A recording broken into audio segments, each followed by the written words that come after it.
Hello everyone and welcome. This is the very first episode of my show. I'm glad you took the time to stop by. I'm happy you're all here. My name is Tom and this is Play It Forward, the show where we take unopened, sealed, hopefully mint good games and open them, which is sacrilege, I know, and then give them back to the community, you people watching right now. I hope you've all been having a great fall. I have had some time to catch up on some summer and TV movies that I missed out on, and that actually inspired me for the game for the very first episode. So, on that note, without any further ado, I present to you, in all its sealed glory, The Lion King for the Sega Game Gear. Now, when I was young, when this game came out, we were pretty poor, so I could not afford the fancy, cool, edgy Sega Game Gear. Sports pack, you know who makes it. Coffee? Tea? I unfortunately, or well, I wouldn't say unfortunate, I had a Game Boy.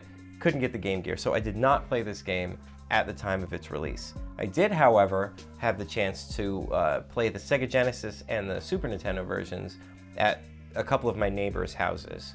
Those games are awesome. This game is awesome. The Sega Genesis version of it, excellent. What Nintendo? Super Nintendo version of it, also excellent. They're really good games. I had a lot of fun playing them back in the day. They're not too hard at the beginning, although they get pretty hard later on. I didn't beat the game at the time they came out. I think I was like probably about 12 or 13 when I actually did get around beating those games. Those later levels are a bitch. I don't know if you've ever played it. They're tough. Anyway, the Disney games hold a special place in my heart. It was at a time when you saw a movie or TV show game. I mean, video games have always had a bad reputation when they talk about movies being translated into a game or a TV show translated into a game. Those rules didn't really apply to the Disney games. They were awesome. They always had the music was awesome in the Disney movies. Why wouldn't they be good in the game? And the controls were always tight. The animations were great. Actually, when I was looking up information on this game, I found out that the Disney animators actually animated the sprite work for the games, which is probably why they looked so awesome. I mean, you can't really beat those 2D graphics back in the day. I did get a chance to recently play this game, this version of the game, and I have to say this is way harder than the Sega Genesis or the Super Nintendo versions. It's not from a level design aspect or anything like that. I would say it's more from the fact that they made sacrifices in the way the game played because it was on different hardware. What do I mean? So the biggest problem for me playing this game wasn't that the game was too hard objectively speaking. For example, the sound effects in the game, there's like barely any. It's just background music the whole time, and you don't really hear Simba roar. You don't hear the bugs explode when you jump on them like you do in the Super Nintendo or the Sega ones.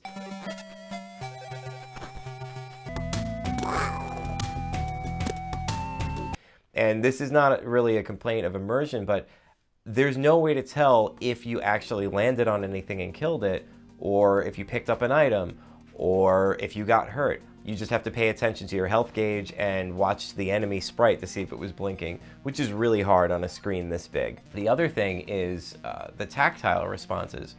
For example, when you jump on the hyena boss for the first level, no exaggeration, it took me like an hour to beat that boss. Like it was very, very hard because in the Sega Genesis game, for example, when you jump on the hyena, you bounce off of the hyena. It makes a noise, you get away from the sprite, you don't take any damage because of it. In this, you kind of just go clean through it and you're in the sprite. So if you didn't for some reason hit the hyena on its hitbox, you get hit. And the damage you take is crazy. It's like half your health. It's like playing Battletoads or something. Like, it's a really unfair experience, in my opinion, by today's standards, of course. I know it's cliche to compare things to Dark Souls and Demon Souls, but I'm gonna compare it. It's like the Demon Souls of video games. It's just cheap and unfair, and I didn't really particularly like the experience. I don't think it's a great game.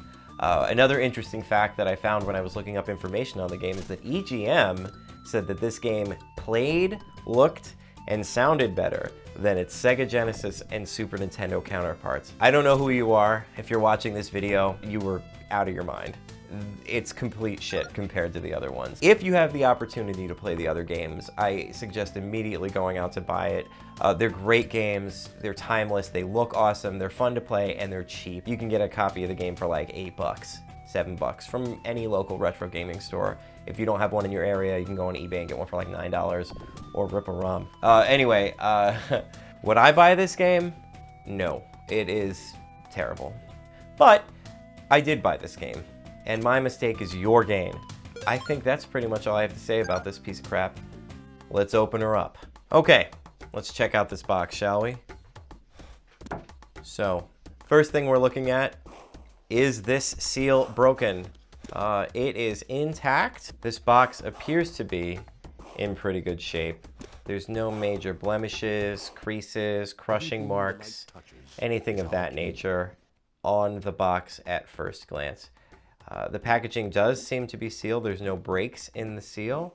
One thing that's important to look at is the seam that will run along the length of the game. So you can see it starts on the top, goes around the side or down the side, and then down the bottom, with there being no seam at all on the back. If this was a reseal, typically it wouldn't be as tight as this wrapping seems to be. Also, you would see a seam along the top with none along the sides, or a very uneven one, and a very distinct seam across the bottom.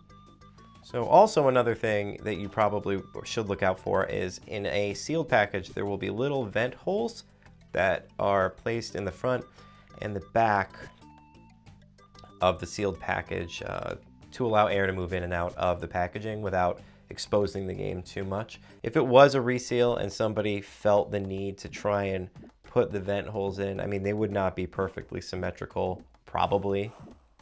Don't take my word. And also there would probably be little poke marks on the box. This does not appear to be the case with this. They're very symmetric and regular, and they are on both the front and the back of the plastic. The box itself is in pretty decent shape.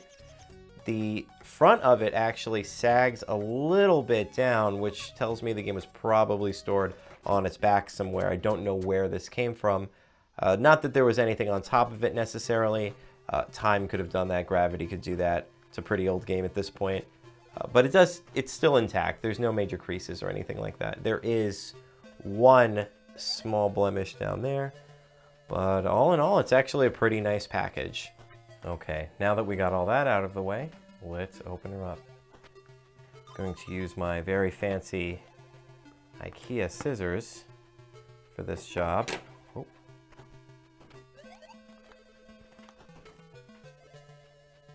And here we go.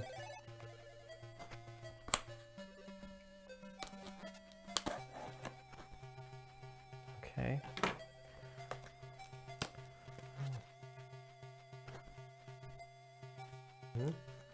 The seal has been broken. Houston, we have a broken seal.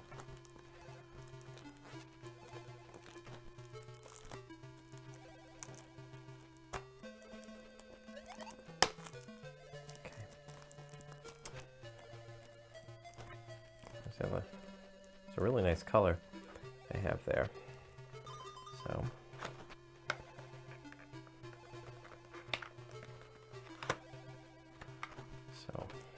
What do we have here?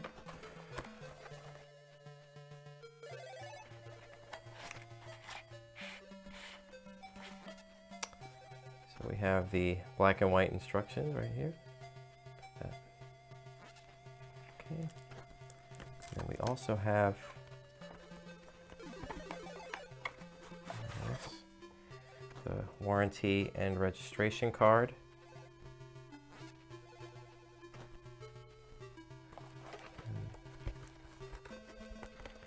And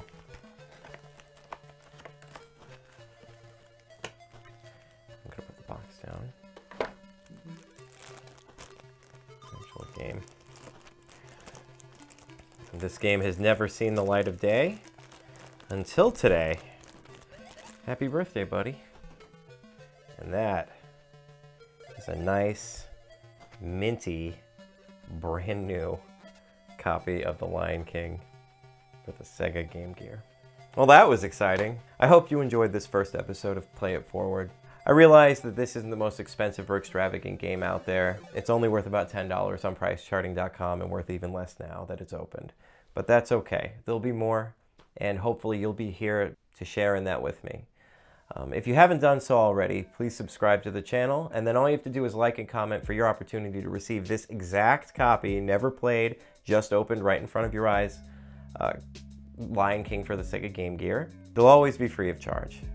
In the next episode, we'll definitely give a shout out to whoever receives this copy of the game. If you're feeling up to it, if you're feeling inspired, you can definitely send in a picture of you with the game, or a video of you with the game, or just a little comment that says, hey, it was cool, or this game sucks. I hope that regardless of what you send in or choose to do or choose not to do, that it helped make your day just a little bit brighter. So on that note, again, my name's Tom, and please remember to play it forward.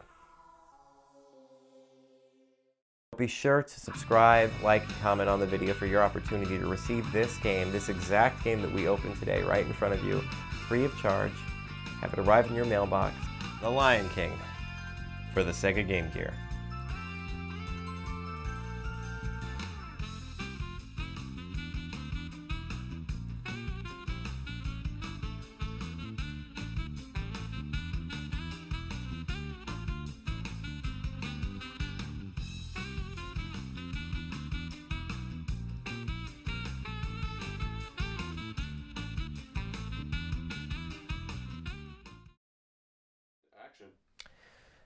So let's check it out, shall we? Now,